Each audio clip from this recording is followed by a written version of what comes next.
everybody, and a very warm welcome to the Spa-Francorchamps circuit in the Ardennes Mountains in Belgium for the 6th round of the 2014 Euroformula Open. This, the first of 2 races this weekend that have brought the summer break crashing to an end. 13 laps of drama to look forward to as we really move into the business end of the season. Just Monza and the circuit to Catalonia to come. So hello and welcome from myself, Ben Evans, to the Spa-Francorchamps track, where it is, not unsurprisingly for September in the Ardennes, a little bit overcast, very humid, and a weather forecast that is somewhat changeable. What isn't changeable though is the form of championship leader Sandy Stuvik, a double victor last time out in Silverstone, and he has qualified his RP Motorsport car on pole position by the gigantic margin of 3/4 of a second. That means that the championship leader further extending his advantage over the rest of the field. Second on the grid is the driver who's second in the championship, the Spanish teenager Alex Palou. Palou delighted to be back behind the wheel of his Campos Racing Euroformula Open car. Third on the grid after 2 rostrums at Silverstone, Yarin Stern. Yarin looking for another return to the podium, ideally ahead of 3rd place, which is where he's finished 4th times this year. 4th on the grid is Artur Janos, the Polish driver, who had a superb run through to the Hungaroring, but 2 5th places at Silverstone have seen him slip to 3rd in the standings and needs a couple of good results this weekend. 4th in the championship is the driver who lines up 5th, Yuki Amaro, for BELGIUM Motorsport. The Japanese driver who has twice been on the podium this season, but has added consistency to his pace in recent races. And therefore he has been steadily notching up the points. Qualifying in 6th place, Andres Saravia, the Guatemalan driver for RP Motorsport, really seems to have all come together since he got on the podium at the Hungaroring.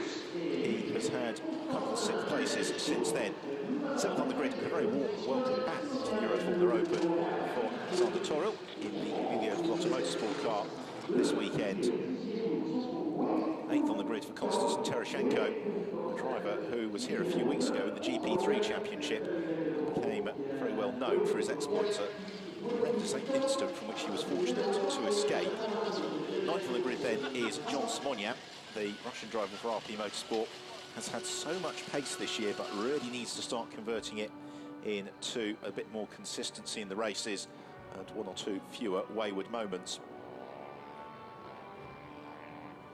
Crowd enjoying the action already today at Spa. We've had some excellent racing from some of the supporting categories. I'm sure the Euroformula Open will be no different. 13 laps or 35 minutes is the race duration, and even if we do get the safety car, we should still get the allotted number of laps in without too many problems. The only question mark over that would be the weather. So here is the grid then in full. Sandy Stuvik, Alex Palou on row 1. Row 2 is Yarin Stern and Artur Janos. Then Yuki Amaro and Andres Saravia from Alexander Toril and Konstantin Tereshchenko. Very, very multinational grid. John Simonyan and Wei Feng Thong complete the top 10 from Tanak Sathian Thirikal and Sean Walkinshaw. Sean's been hoping for a bit more, as would Nicholas Pola. Constantine Peroni back in the championship this weekend, this time in an F312 for the DAV racing team. Chris Hoer starts at the very back of the grid in the BVM car, having only done a smattering of laps in qualifying earlier on. Looking back down the grid, I'm not sure that Chris is there on the grid, which is a great pity. As the photographers ready themselves, the grid is clear. They'll have 1 green flag lap with which to get a final assessment of the track conditions, and then we'll be going races. The green flag is waved by Sandy Stuvik. Celebrates off the line in towards the legendary Source Corner. So if you are new to the Euroformula Open, to explain, the championship is ostensibly for Formula 3 cars. It is the Dallara F312 Formula 3 chassis with which they're all equipped. And then they run with a control turret engine supplied by the GT Sport organisation. They run a control compound done on the tyre, and then several of the other parts, such as the gearbox and the like, are also provided by GT Sport. What that serves to do is keep costs to a very sensible level, because the teams aren't having to spend a fortune on on engine and parts development. It really puts the premium on setting up the car for the drivers, working with their engineers to optimise the performance and allowing the drivers also just to go into the race knowing they've got the same equipment as everybody else and knowing it comes down to driver ability. That's why year after year we have a huge field and a very competitive one at that. Although at Silverstone the tide really turned back in favour of Sandy Stuvik. He is the only driver to have had a clean sweep of the weekend. He's done it twice this year, once at Jerez and at Silverstone as well. Silverstone, he bounced back after a disappointing weekend, which was his first weekend in 2014 where he not finished on the podium. Stuvik, of course, who was the runner-up in the championship last year, was hugely consistent. This year, though, he has really translated that consistency into victories and was dominant in qualifying this morning. The only driver who could get within second of him was Alex Palou. And then third on the grid is Yarin Stern. Stern just beginning to come into a fine vein of form as well. Twice on the rostrum at Silverstone, also on a couple of podiums in Portimao, but more importantly, he seems to have found a way to avoid being entangled in other people's accidents, which was plaguing the early part of the season for him. There's Sean Walkinshaw, who has absolutely not had a summer break, because Sean, I think almost uniquely for a driver at this level, not only is he a racing driver in his own right, he's also a team principal. He runs Sean Walkinshaw Racing back in the UK, which is a BODC Formula 4 team. And actually, at Silverstone in mid-August, he ran Alex Palou. Alex making the Formula 4 outing just to keep his hand in. He was saying that he didn't want to just do simulator and fitness work, he wanted to get some race miles under his belt. But much as he was enjoying himself, he couldn't wait to get onto Spa and back at the wheel of the Euroformula Open car. All smiles in the RP Motorsport Garage. Reason, just the last opportunity to get lead into the double, readying themselves for the start of the race. And it goes according to qualify. Momentum, then the rest of the world do very well to say we'll stay with Sandy Stuvik. But we saw at Silverstone both races followed Stuvik closely through to the line, just couldn't quite challenge him during the course of the races. But here at Spa, you've got the beauty of being able to slipstream. You've got multiple overtaking opportunities as well around the 7 kilometre lap. Saud Al Faisal comes towards the conclusion of the formation lap, and with Chris Howard not being there on the grid, then so Faisal takes his place and will be ready to go. DAV racing car of Enrique Baptista comes to position, so does Saud Al Faisal. So we look for the marshal at the top right of the picture to wave the green flag, which he is about to do. So green flag from the marshal at the rear of the field. The Euroformula Open race about to get underway, and away we go. And it's a good start from Sandy Stuvik, but also well away is Alex Palou. Side by side going into La Source for the first time, and Palou looks to challenge Stuvik and goes through and takes the lead. So it's Alex Palou who leads from Sandy Stuvik. There's an instant behind, and it's Enrique Baptista who's come together with Tanor Safi and Miracle and Shaywan Lim as they plunge down towards Eau Rouge. It's Palou from Stuvik, then it's Yarin Stern, Yukan Amaru, Artur Janos and Andres Saravia. The rest of the field somewhat split as the front of the pack absolutely nose to tail, accelerating along the Kemmel Straight for the first time of asking. And Stuvik moves clear of Palou in the slipstream, so Sandy Stuvik back in front. As Palou looks to try and re-challenge into Les Combes. And they both go wide across the curves. That's a big launch for Sandy Stuvik. Also, Palou, the front of the car, flipped up into the air. Now, has that incurred damage for Stuvik? Although the suspension of these cars is built to withstand very strong lateral loads, that was still hefty landing as they swoop down out of the Bruxelles hairpin into the left-hander at Pouhon. And we've got the safety car. The safety car comes out. Oh, and this is almost a carbon copy of what happened last year when the safety car came out in the exact same spot. And a chain reaction ensued. It doesn't happen this time, just about. This is the reason why we have got damaged cars all over the place. And it is one of the Western cars. In fact, I think it's Wei Feng Thong who has been caught up in that. It is, and it's the DAV car as well. So let's have another look at what happened then. Well, off the line, it was a great start from Alex Parlow, who limped away, drew alongside Sandy Stuvik into La Source. It was behind J1 Lim caught in that. Oh, it was Constantino Peroni who, in the other DAV car, like Tanar Sathian Thirikul, will know for certain by who comes through. And then this was Sandy Stuvik launched into the air through Les Combes. There may be questions to be asked as well about whether or not he gained an advantage. So we haven't had Wei Feng Thong come through, and we haven't had Constantino Peroni. So those are the two cars being involved. Wei Feng Thong. That is Constantino Peroni. It was, as ever, with those incidents at La Source on the first lap, neither of them really entirely to blame. So the safety car comes out early on. First lap, the race is completed now. Sandy Stuvik leads. The big question is, has he picked up any damage? And if he has, will it show itself under these slow conditions? William Barbosa in trouble in the Corbetta Competizione car as well. Barbosa grinding to a halt. It's a great shame for the Colombian driver. He had to miss Silverstone for personal reasons. He's going to miss the bulk of this race as well. Also got into the pit lane. J1 Lim, so Chris Hoare has joined the action. That's good to report. He started from the pit lane possibly, so still got a good number of cars circulating, but frustration of the safety car coming out early.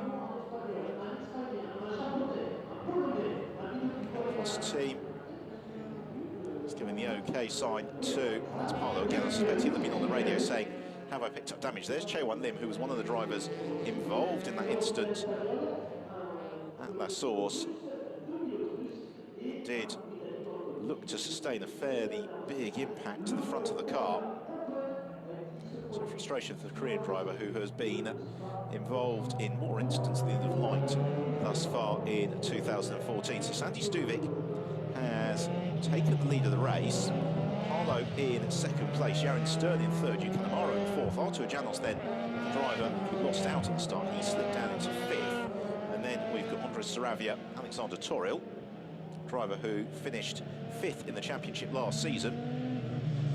He's been racing the FIA Formula 3 Championship this year, turning to the Euroformula Open this weekend. William Barbosa's race emphatically at an end. The good news is the safety car will be in on this lap according to our timing screen. So the safety car due to head pitwards at the end of this lap. So we haven't lost too much race, so we haven't lost too much where the racing. Now, the point at which Sandy Stuvik decides to get this race underway is going to be absolutely crucial. In an earlier race today, which was for the Seat Leon Euro Cup, we had a safety car period a little bit later on in the race, but the driver who was leading at that point, Julien Brichet, decided to accelerate away going through Blanchimont. Meant he had a big margin, about 1.5 seconds, as he actually went over the start and finish line. Just wonder whether Alex Parlow is going to be wise to the fact that Stuvik may get this race restarted a little bit earlier on than expected. We have had a lap credited to the race duration, so it's now 13 laps we're going to get to make up for the lap that we have lost behind the safety car, although we still are looking at the maximum duration of 35 minutes in terms of the timing for the race.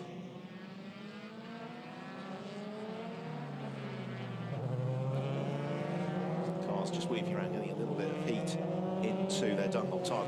The key when warming the tyres in a Formula car is just to make progressive turns, really jerky, tight turns. Don't really build the heat into the carcass of the tyre in the way that the drivers would want it to. Sandy Stuvik backing the field up. At what point is he going to pull the pin?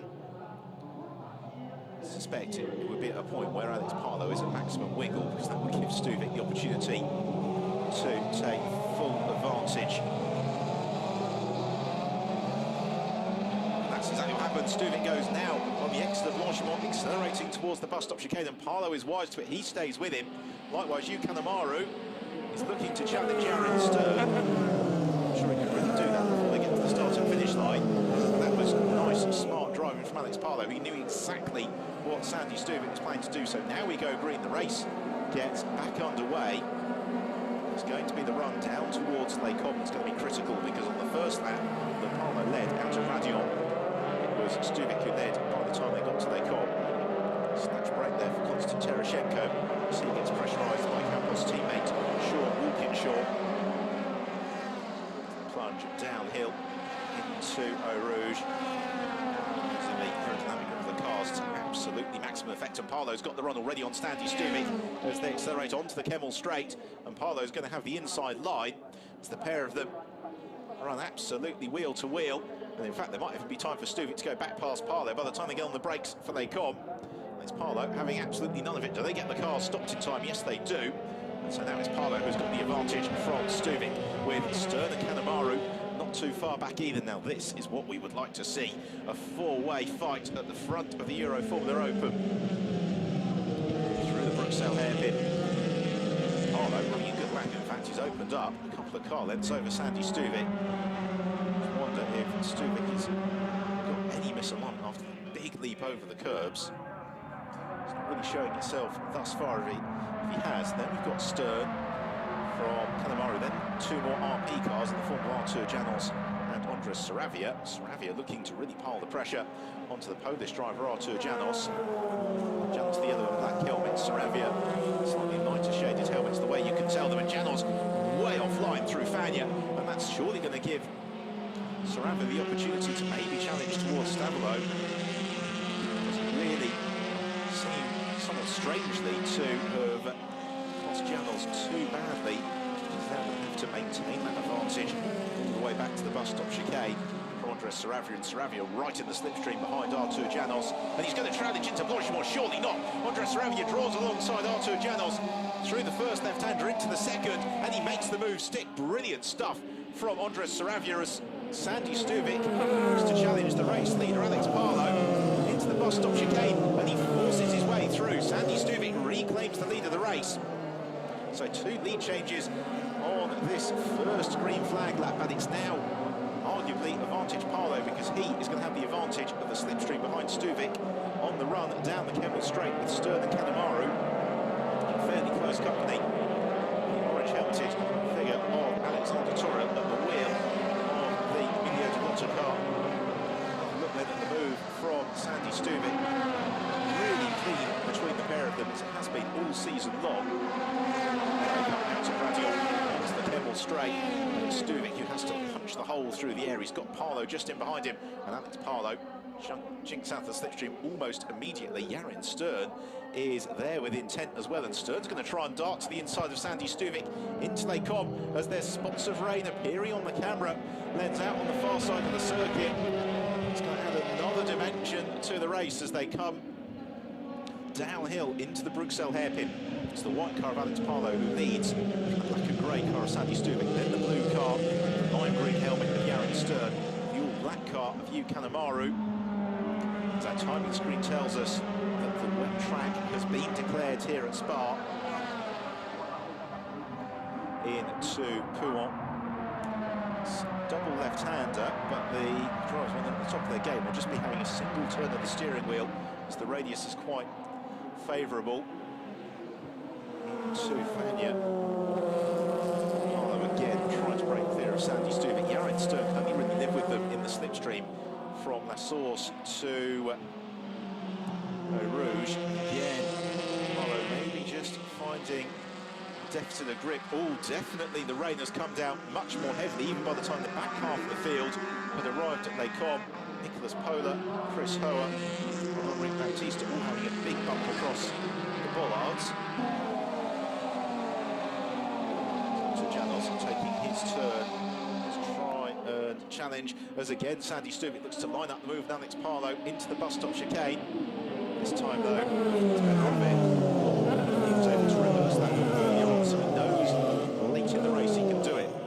The challenge now is going to be for all of them. They knew it was a little bit greasy at Les Combes last time through. The teams will be on the radio saying, you've got to be careful at Les Combes because you can see the circuit enveloped in cloud now.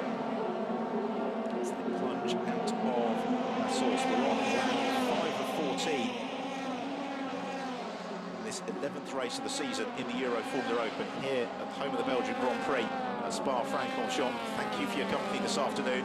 Hope that you're enjoying this race. It's turning into a classic F3 slipstreamer. And again, we've got a three-car train heading down the Kemmel Straight, and Stuvik takes the lead early on the straight. Yarin Stern looks to try and ease past Alex Parlow as well as they arrive into Les Combes. And this is when they find out if there's any grip. They all judge it absolutely to perfection. It's now the turn of Sandy Stuvik to try and make good his escape from Alex Parlow and Yarin Stern. An increasingly greasy circuit.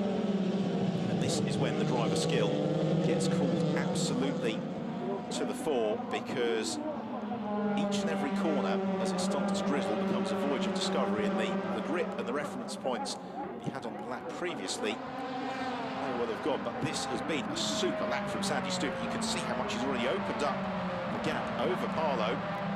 Meanwhile, Artur Janos is flying. He's moved clear of Andres Saravia. Saravia now being hassled by Alexander Toril, that in the fight for 6th and 7th position. They arrive into Fania, out at the furthest extremities of the circuit. Oh, and they've all hit the grease now. Yarin Stern goes sideways and into the gravel trap for Yarin Stern, who rotates to retirement. He holds his head in his hands and taps his helmet with frustration, and he was just caught out that far side of the circuit. The marshals have been reporting a wet track there for the past couple of laps, and it was Stern who got caught out by it. A great shame. It breaks his run of podiums. Toril looks to line up for a move on Saravia. Artur Janos does the same to Yuka Amaru and gains the position. So does Alexander Toril. And into the pit lane we have got Kanemaru. Yuka Amaru darts into the pits. So does Andres Saravia. And are they going to gamble on wet tyres here? Because we have still got a long way to go in this race. So here comes Andres Saravia down the pit lane. What a bold call this could be. Meanwhile, it's Sandy Stubik who leads into Eau Rouge. Now we've got a couple of spots on the camera you can see at the top of Eau Rouge, but crucially for Stubik on this last lap, he has built up enough of an advantage over Alex Parlow not to be under pressure into Les Combes. Well, crucially, that last lap from Sandy Stubik, it was a 2:20.6, something about a second adrift of his very best. Also in is Henri Baptiste. Bruxelles hairpin doesn't appear to be unduly treacherous, as Artur Janos, as a result of all of this, has climbed up into 3rd place. It's just the Polish driver would have needed, although really, both he and Parlow know that it's absolutely vital they finish ahead of Stubik. Also into the pits is Konstantin Tereshchenko, and yes, he is going for treaded rubber. The question mark is, of course, have they made this call at the perfect moment? Or have they maybe blinked a bit early? I think they made the call at the perfect moment, because through Sandy Stubik runs out very, very wide. From my commentary box position, I can see the umbrellas now appearing in the grandstand opposite to Stavolo. How tentative do you want to be? Partly that's because they've got a JCB recovering Yarin Stern, but also because the grip is really going away from them. And the absolute key for both Stubik and Parlow is not to put the car in the wall, because with a championship to race for, and yes, you can now see the spray coming off the wheels through Blanchimont. Will they duck into the pits this time around? Surely it's on the cards. In the meantime, Parlow thinks about challenging Sandy Stuvik into the bus stop chicane, and Alex Parlow to the inside of Stuvik, goes through, takes the place, and they're both going to continue onwards. Brave stuff and a brave choice. They clearly feel that it's tolerable. So does Artur Janos.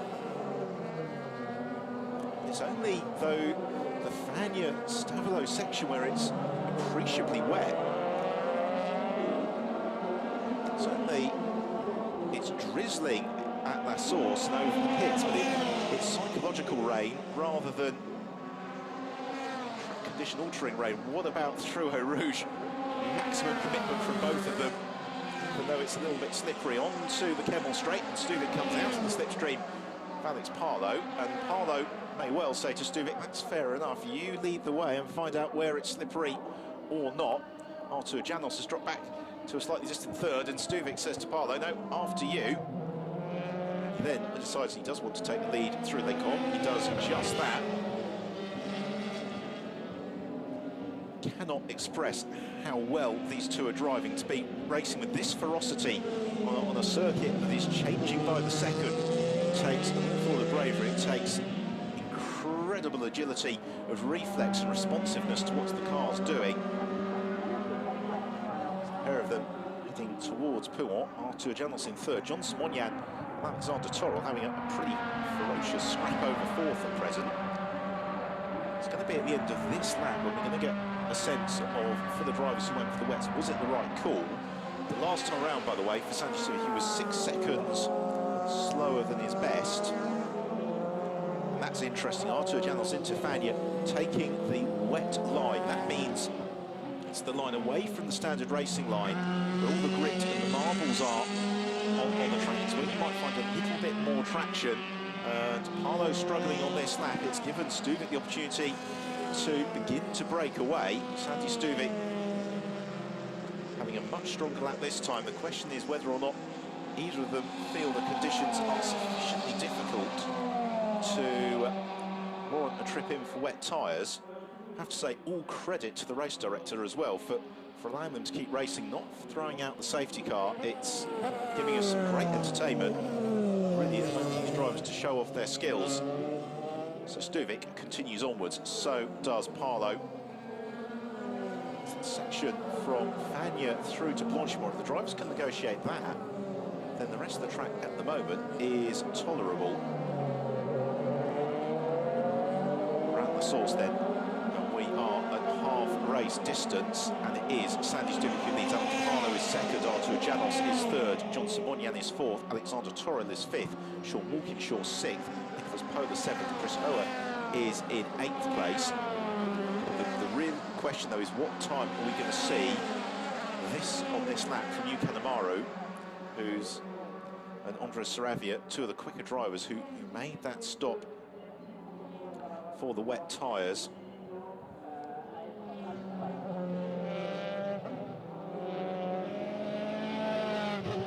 Through over the line any moment now. Meanwhile, there's a horde of cars fighting behind Nicholas Pola in the bright red car, under pressure from Chris Herr as Saud Al Faisal locks up, and well done Chris Herr for seeing Al Faisal, who was all over the place. He comes under pressure now from Tanan Safi and Thirikul.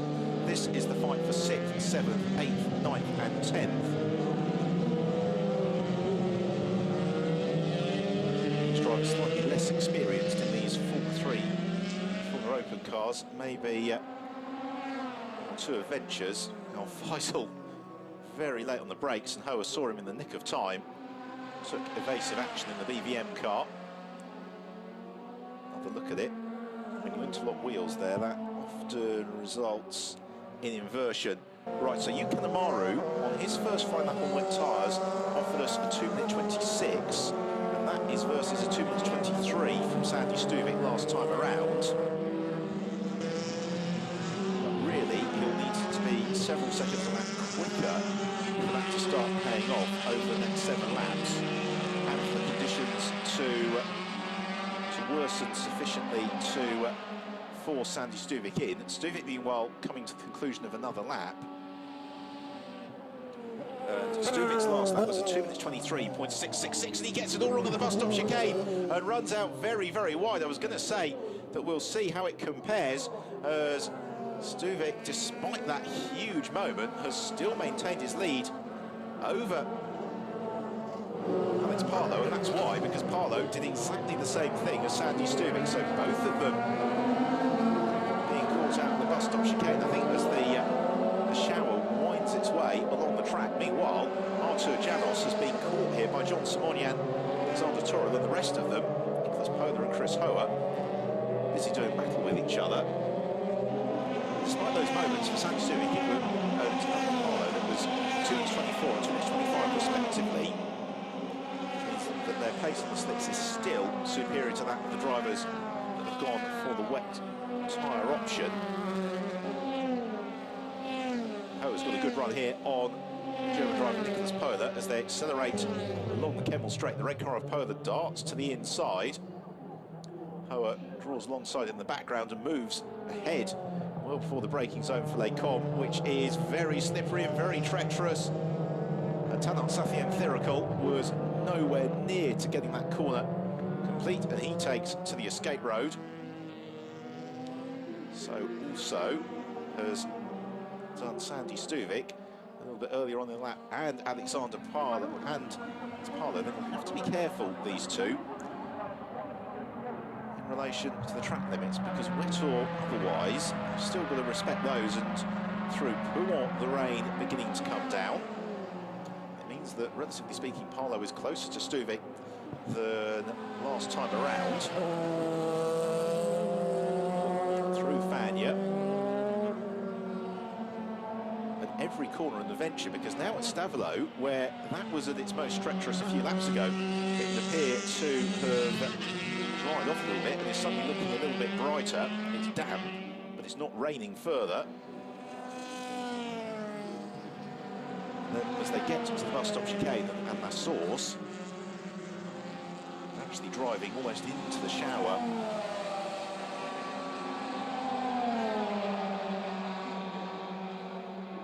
Very, very dark clouds.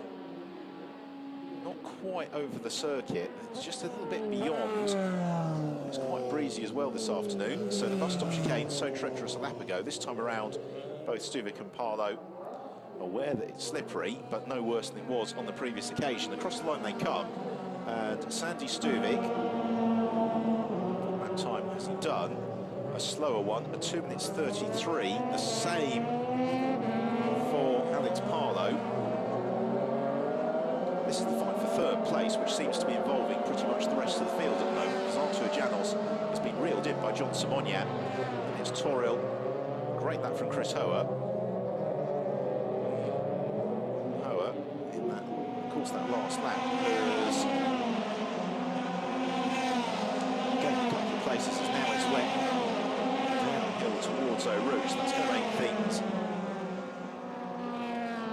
doubly tricky, and suddenly the conditions beginning to swing back in favour of those on wet tyres, as we've got a challenge for third place. Simonyan's got the run on Janos as they accelerate along the Kemmel Straight, and is John Simonyan going to be able to squeeze through here? He tries to, Janos looks to defend, they both go flying off. And really, the spirit of that, and Janos realises it, is to give the place to John Simonyan, who slides past, kicks the tail of the car out. And this is proving to be a true test for these drivers.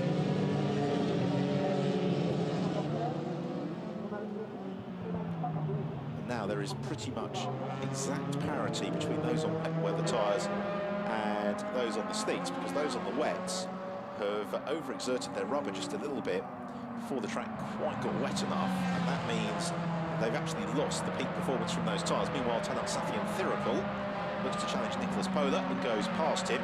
That is for 8th position. So just to give you the order, it's Sandy Stuvic who leads, Alex Parlow is second, Artur Janos is third, John Simonyan fourth, Alexander Toril fifth, Chris Hoare is sixth, Sean Walkinshaw seventh, Nicholas Pola is eighth, Tanat Safian Thirikul now is eighth, Nicholas Pola is ninth, Saudal Faisal is 10th. then there's a big gap back to Andres Sarabia, Yuki Amaru, Maureen Baptista and Konstantin Tereshchenko, all of whom have made that switch to wet weather tyres. Sandy Stuvik heading towards the conclusion of the 10th lap of the race, just 4 to go. But we're going to come up against the race clock. We've got 8.5 minutes remaining. Stuvik very wide on the exit of Blanchimont. And again, a slower lap from Sandy Stuvik, 2 minutes 36 versus a 2 minutes 38 though from Alex Parlow. Relishing these conditions perhaps as much as he would like. As into the pit lane comes Artur Janos, so Janos decides enough is enough. It's time to go for the wets. So that promotes Alexander Toro then to 4th place. This surging group behind, and it's now Talan Safian-Thirakel who's the most upwardly mobile, who thinks about challenging Sean Walkinshaw down the hill into Eau Rouge. It's a move that's brave enough in the dry. Damp conditions, Safian-Thirakel realises that would have most likely ended in a trip to the parts truck. Meanwhile, Chris Hoare coming under pressure now from Sean Walkinshaw along the Hemel Straight. This is the fight for 5th and 6th position. How much grip awaits them at the end? Enough for Walkinshaw to move clear of the Austrian driver Chris Hoare, who has then got Safian-Thirakel to challenge him. Once more, the sun just beginning to peek through. That shower has doused most of the circuit. It hasn't lingered, it's blown through relatively quickly.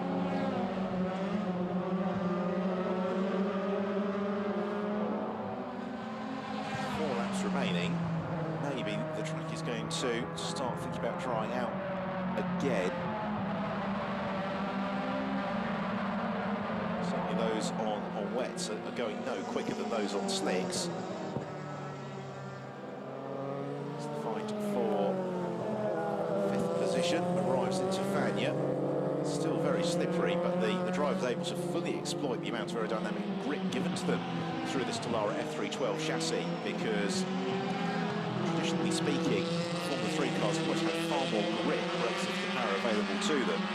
And actually, the fact that some of the mechanical grip's being taken away by the slippery surface is really giving the challenge now for the drivers to be very smart about how they use the aerodynamic grip to their advantage. As Christopher Hoare looks to challenge into Blanchimont, draws alongside Sean Walkinshaw through the first left-handers, can't quite make it stick, follows into line, and then will think about getting on the brakes into the bus stop chicane. While though, Talan Safian-Thirakel is also looking to make progress. They all move to the inside, not really trying to overtake each other, more just defending from the driver behind preemptively. Shuffle through, over the line they go. We've got just 5 minutes and 20 seconds left on the race clock. 3 laps remaining.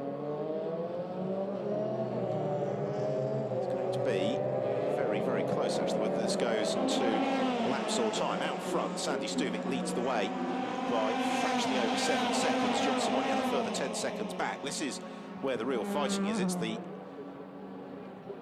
battle royale underway for 4th position. They all take varying angles of attack through Eau Rouge, which this time around is the corner which has taken its turn to be slippery. And then along the Hemel Straight, Safian-Thirakel has moved ahead of Christopher Hoare. So Safian-Thirakel gains the position. Which he holds through Les Combes. With 4 minutes and 25 seconds left on the race clock. We're on lap 12 of the race. Sean Walkinshaw looks to the inside of the Torrent into the Bruxelles hairpin. Nicholas Pola looking to do the same to Christopher Hoare. Do any of them gain ground? No, they don't. At least not next to Bruxelles. Possibly towards Poole, we might see change in that order. So it's the black car, orange helmet of Alexander Sorrell, who heads this scrap for 4th position. Ahead of him, it's John Simonian in 3rd, Alex Parlow in 2nd, Sandy Stuvik leading the way, and this would be Stuvik's 3rd victory in succession if he's able to keep it on the island between now and the checker flag. It's been masterful performance from Stewart thus far in very tricky conditions. As Christopher Hoa and Tanat Sathyanthirapol continue their scrap over 6th position. They're suddenly back onto terms with Sean Walkinshaw. Seeing the gaps just never flow around the lap. Some corners, one driver is very strong, on another, a different one. Cars are running closely together, like in this fight for 4th. It gives us some great action through the second part of Blanchimont they come, accelerating then onward towards the braking zone for the bus stop chicane. And Toril has got them 3 wide behind him. There's not really space for Tanat Sathyanthirapol and all of that. He realises it. Loses out Sean Walkinshaw and Christopher Hoa. There's barely any space for them. Sathyanthirapol says, well, I was squeezed out. I'll claim my place. Thank you very much. And the effect of all of that is Sean Walkinshaw seems to have been shuffled towards the very back of the group. Sathyanthirapol sensibly got out of the throttle, making sure he didn't gain any ground. As a result of manoeuvre, we are going to be able to get in the full complement of laps here. I think Stuvic's going to squeeze over the line with about 25 seconds left on the race clock or thereabouts. Down the Kemmel Straight once more, the fight for 4th place. Where are the places likely to change on this occasion? It's more likely to be for 5th position, because Christopher Hoa, the orange and white car, white helmeted driver, it's a little bit of a weave to disabuse Nicholas Power of any notions of going through, as it's Sean Walkinshaw who just touched the grass on the way in to Les Combes. He runs out very wide to the escape road, rejoins the action ahead of Tanat Sathyanthirapol, as suddenly we have got Alexander Toril caught once more by Christopher Hoa and Nicholas Pola. They're on their penultimate lap of the race, and the spin in the background, and Sean Walkinshaw goes around on the exit of the Bruxelles hairpin. Now, has he kept the engine? Yes, he has. And he recovers, gets underway, as Pola looks to challenge Hoa into Pouon. Christopher Hoa proving to be a difficult driver to overtake here, and from 19th on the grid, he's recovered very nicely. And Walkinshaw just trying to be a little bit enthusiastic with the space available. Quick spin as the tyres broke traction, and also a spin for Andres Saravia, Les Combes, just trying a little bit too hard to recover in 11th position.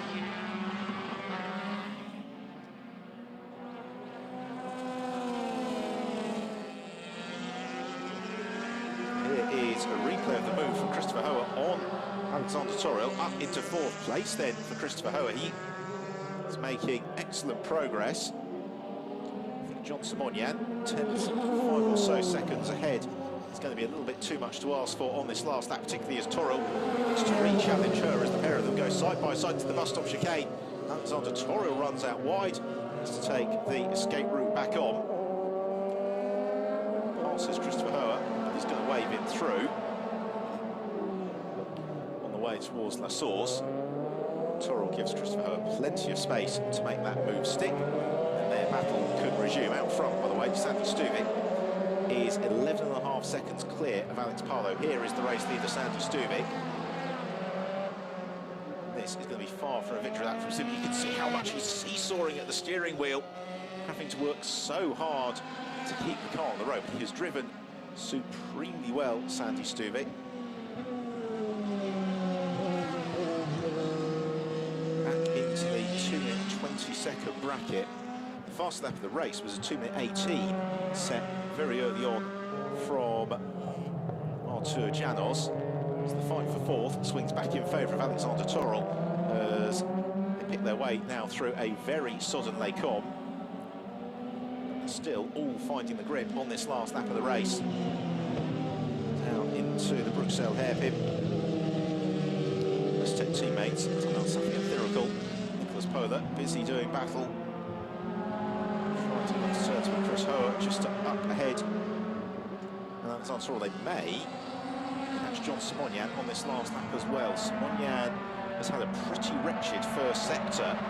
He's given away 1.5 seconds to those behind him. For Sandy Stewart, though, he's just a couple of corners from home. This has been a truly magnificent performance from Sandy Stuvik, who has raced wheel to wheel with Alex Palou in very challenging conditions. He's then broken away from the Spaniard and is about to come through to make it 3 wins in a row for Sandy Stuvik. This is going to be his 7th victory in 11 races in 2014, and Sandy Stuvik comes across the line and wins the first race of the 6th round of the 2014 Euroformula Open, and he has done it in dominant fashion. Fantastic last lap from Stuvik. 2nd place goes the way of Alex Palou, and that for Alex is another excellent result. It is his 6th podium finish in a row. 3rd place is going to go to John Simonian, just from Alexander Torres. So John Simonian, a brilliant 3rd place for him, and remarkable performance. We've not talked about it particularly, but Simonian has had a number of wayward moments this year, but in the most difficult conditions of the year thus far, he has kept it together absolutely perfectly and has come through to take the checker flag. And 3rd place, 4th for Alexander Sorrell in his return to the championship. 5th for Tanat Sathyan Thirikul, 6th Christopher Hoa, 7th Nicholas Pola, 8th Sean Walkinshaw, and then 9th for Saud Al Faisal. The race to be the first finisher after the change for wets, I think, is going to go in favour of Yu Kanemaru. Can't wait to hear from Sandy Stuvik in his Parc Fermé interview, because he has had races in extreme heat this year that he's prevailed in. Those were amongst the most difficult conditions you could possibly be out in a Formula car, because he was on slick tyres on an ever-changing, greasy, slippery circuit. He takes the win, has the celebration, and extends his championship lead. It's another 25 points in the kitty for Sandy Stuvik. Alex Palou consolidates 2nd position. He gave as good as he got to Stuvik, had a couple of laps of fantastic wheel-to-wheel racing. For Stuvik broke clear in 3rd place, and he makes it for John Simonian. Simonian has had a very difficult season thus far, but he has more than made up for it this afternoon in Spa.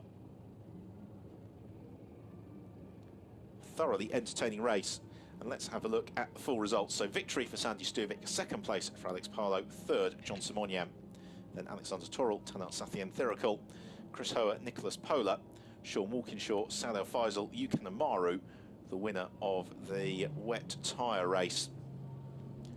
Andres Saravia home in 11th from Enrique Baptista and Konstantin Tereshchenko. Artur Janos fastest lap, and then Yarin Stern, Chaewon Lim, William Barbosa, all retirements, as were Wei Fen Thong and Constantino Peroni. So in the championship then, Sandy Stuvik, 28 points his advantage over Alex Palou. Artur Janos over 50 adrift.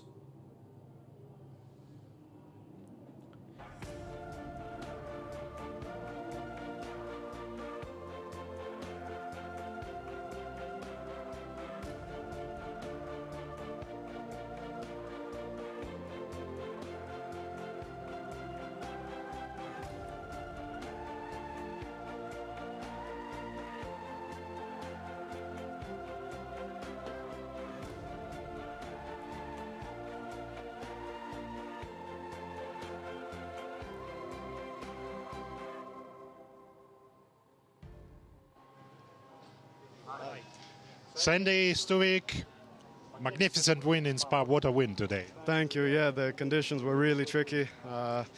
With first around Sector 3 getting wet first, and then towards the end it changed to Sector 1. I think the cloud moved over here, so that was when Sector 3 was starting to dry up. So there was always half the track was wet. So I was always on the radio with the team. We weren't sure if we were going to swap to wets or not, but we decided to stay out, and we're really happy with the result.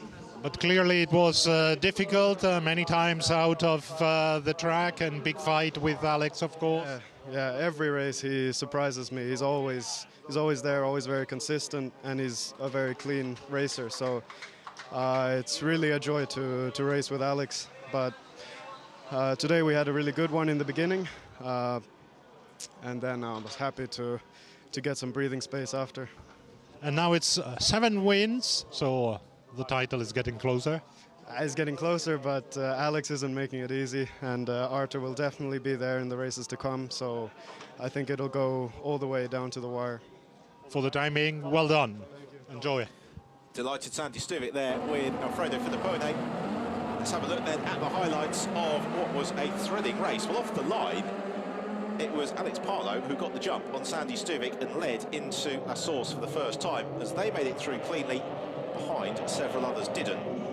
And Constantine Peroni, Nathan Thong, the retirees, Tanat Sathi and Thirikul, Shewan Lim, also involved. Into Lake On for the first time, and Stuvik took the lead, leapt over the curbs, sustained no damage, and continued on his way.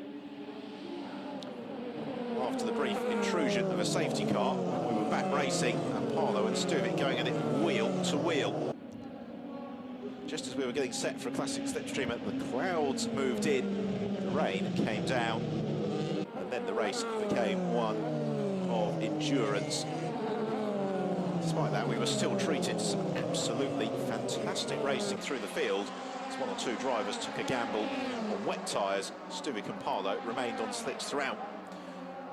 Well, after Parlow led for a couple of laps, Stuvik was able to move past and then romped clear to eventually win it by 12 seconds.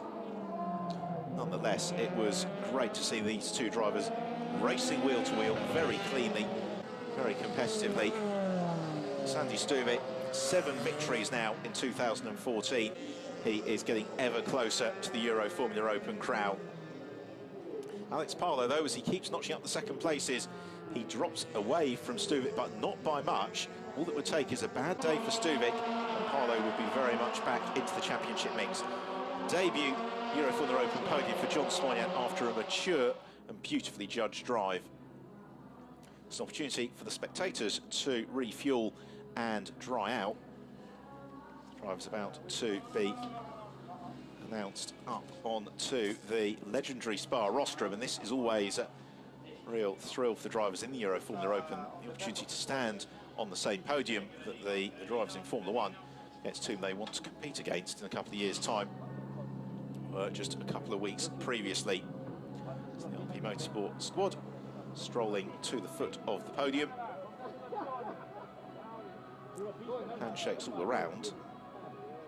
Why not some very delighted drivers. May have just caught that, John Swanyan saying to Sandy Stuvik just how slippery it was.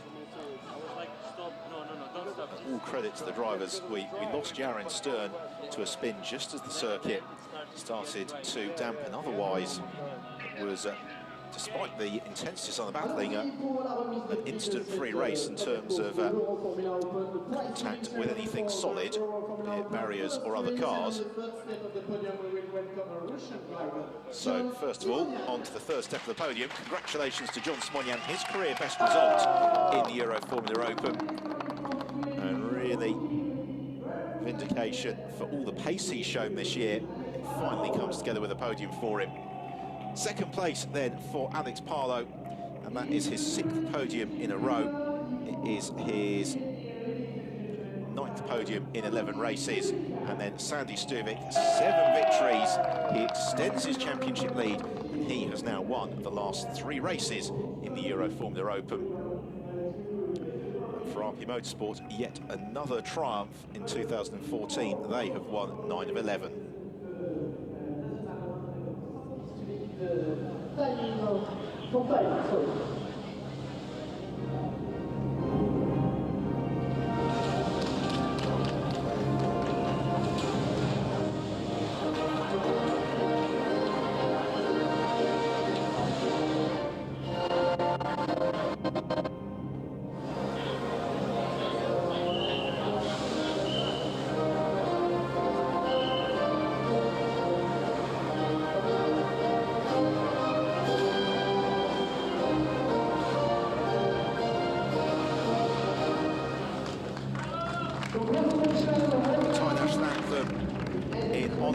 Sandy Stuvik. Move on to the presentation of the trophies here.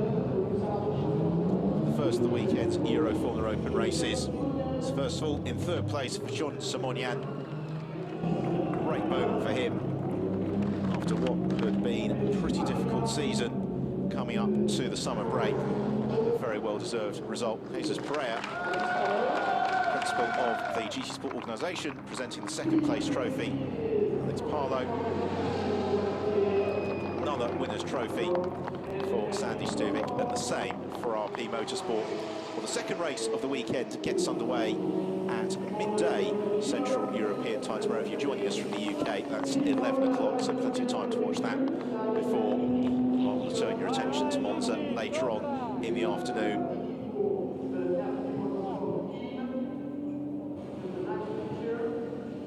Opportunity for the drivers to pose for the photos, and then from Spa they'll be on to Monza in the last weekend of September, and then it's the 1st and 2nd of November in Circuits Catalunya for the Euroformula Open season finale. But for now, as the champagne flies on the podium here at Spa, it's time for myself, Ben Evans, to say thank you for your company. Look forward to seeing you with all the action from the 12th race of the season tomorrow.